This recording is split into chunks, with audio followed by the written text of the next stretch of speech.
ലോക്സഭാ തെരഞ്ഞെടുപ്പ് ഫലം പുറത്തുവന്ന സാഹചര്യത്തിൽ കോൺഗ്രസ് പാർലമെന്ററി പാർട്ടി യോഗം ഇന്ന് വൈകിട്ട് ചേരുമെന്നാണ് റിപ്പോർട്ട്.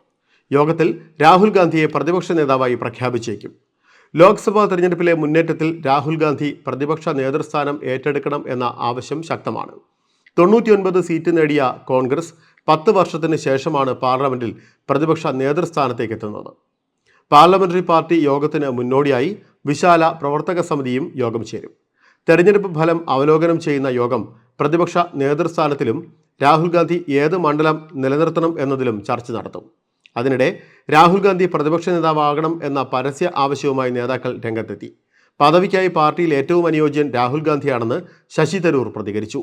കാർത്തി ചിദംബരം, മാണിക്യം ടാഗോർ തുടങ്ങിയ നേതാക്കളും രാഹുൽ ഗാന്ധി മുന്നോട്ട് വരണം എന്ന് ഇന്ത്യ സഖ്യ നേതാക്കളും ആവശ്യപ്പെട്ടു.